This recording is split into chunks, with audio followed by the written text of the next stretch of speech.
বন্ধুরা এরকম স্পেশাল শাক রান্না যদি প্রথম পাতি থাকে তাহলে একদম খাওয়াটা আশা করি জমে যাবে। সবাই চেটে পুষে খেয়ে নেবে, বড় থেকে ছোট। নমস্কার বন্ধুরা, আমি কাকুলি কিচেন হাউসে সবাইকে স্বাগত জানিয়ে প্রতিদিনের মতো তোমাদের কাছে নতুন রেসিপি নিয়ে চলে এসেছি। তো আজকে রেসিপি আশা করি তোমাদের ভালো লাগবে। আজকে আমি তোমাদের বানিয়ে দেখাবো ছোলার শাকের ঘন্ট। তাই যেটা প্রথম পাতেই শাকটা আমাদের জমে যায়, তা আমি একদম অন্যরকমভাবে তোমাদের বানিয়ে দেখাবো, নিশ্চয়ই ভালো লাগবে। চলো শুরু করি। আর যে সকল বন্ধুরা এখন নতুন, চ্যানেলটা আমার সাবস্ক্রাইবের পাশে থেকো। দেখো এখানে ছোলার শাকটা আমি ভালোভাবে ছোট করে বেছে নিয়েছি, ডগাগুলো কেটে নিয়েছি। আর ছোলার শাকে পালং শাকটা না দিলে অতটা ভালো লাগে না, তাই আমি একটা পালংয়ের পাতা নিয়েছি। এই শাকটাকে আমি ভালোভাবে কেটে নেব। দেখো এই শাকটা আমি অল্প অল্প করে এইভাবে নেব হাতে করে।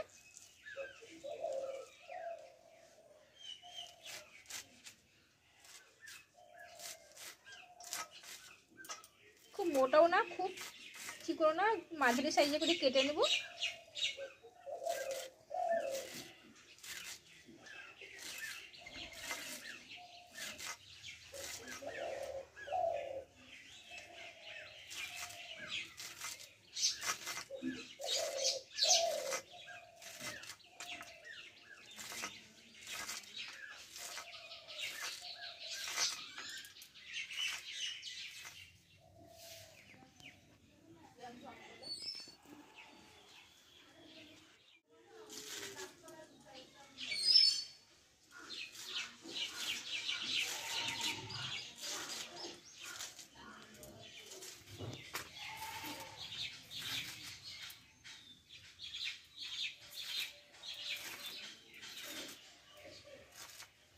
দেখো সম্পূর্ণ শাকটা আমি কেটে নিলাম।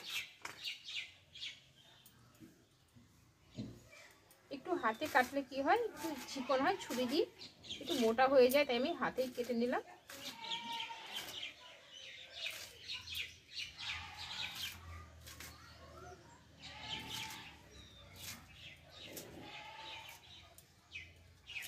দেখো সম্পূর্ণ শাকটা আমার কাটা হয়ে গেল।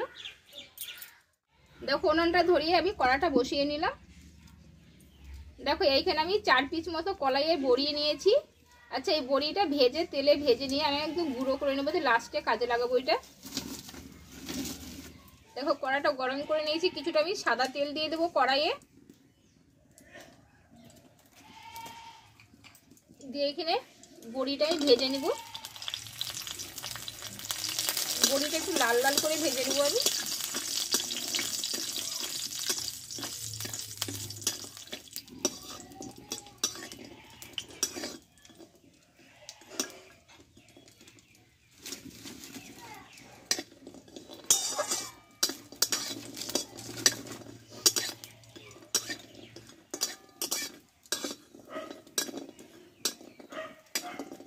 দেখো বড়ি চারটে আমি লাল লাল করে ভালোভাবে ভেজে নিয়েছি, তেল থেকে তুলে নেব।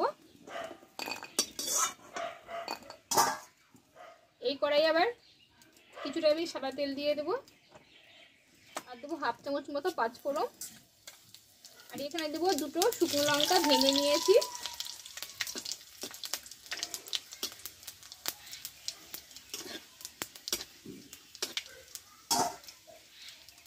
আর কিছুটা দেবো কাঁচা লঙ্কা, দিয়ে শাকটাকে ঢেলে দেবো আমি।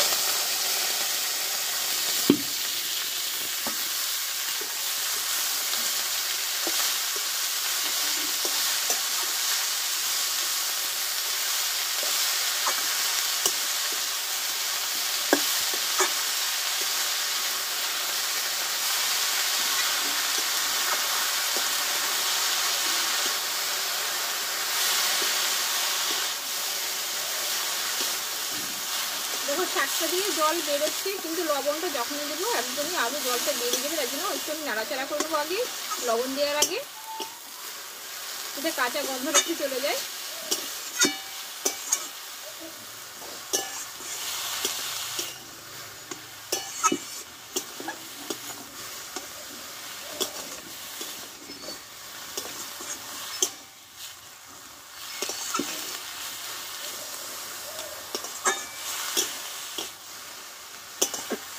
দেখো শাকটা সম্পূর্ণ নিরামিষ করে করছি। যারা আমিষ করে রান্না করো তারা একটু পেঁয়াজ ভাজা দিতে পারো, খেতে ভালো লাগবে।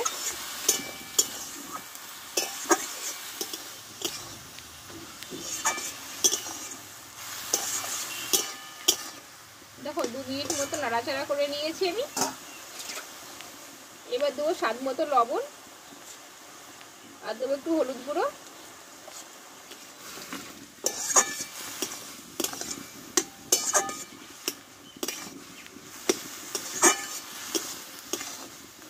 দেখো অনেকটাই জলটা বেরিয়ে গেছে, এই জলেই কিন্তু শাকটা পুরো নরম হয়ে যাবে। কতটা জল বেরিয়ে গেল লবণটা দেওয়ার পরেই আমি কিছুক্ষণ এটা জাল করে দেব। দেখো বন্ধুরা, শাকটা দিকে সিদ্ধ হতে থাক, ততক্ষণে যে বড়িটা আমি ভেজে নিয়েছিলাম এটা আমি এভাবে একটু গুঁড়ো করে নেব। একটু গোটা গোটা থাকবে, এটা মুখে পড়লে কি হয় খেতে ভালো লাগে। এটা সব লাস্টে দেব।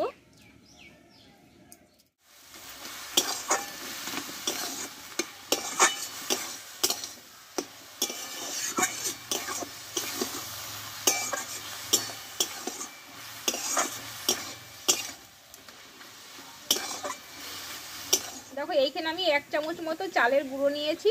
এই চালের গুঁড়োটা আমি একটু জল দিয়ে এইভাবে আমি গুলিয়ে নেব।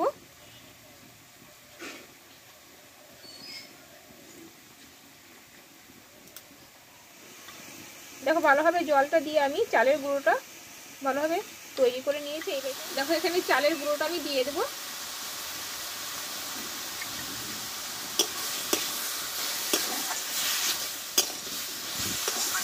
দিয়ে এইভাবে আমি 1 মিনিট মতো ভালোভাবে নাড়াচাড়া করে নেব।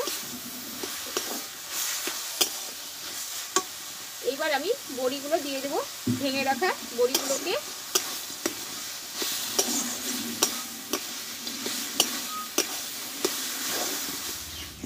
দেখো বন্ধুরা, আমার শাক রান্নাটাও হয়ে গেলে এবার নামিয়ে নেব আমি। দেখো বন্ধুরা, এবার নামিয়ে নেব শাকটাকে, পুরোপুরি রেডি হয়ে গেছে।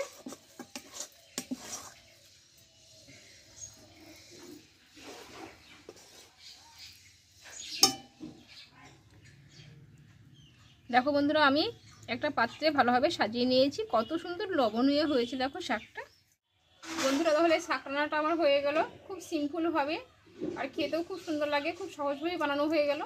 তা কেমন লেগেছে অবশ্যই কমেন্ট করে জানাবে। তোমরা বাড়িতে ট্রাই করে দেখতে পারো, আশা করি ভালো লাগবে। আর যদি ভালো লেগে থাকে লাইক করে দিও, আর বন্ধুদের সাথে মেলা করে শেয়ার করে দিও। আবার পরের রেসিপি তোমাদের কাছে আসবো। ভালো থেকো, সুস্থ থেকো, টাটা।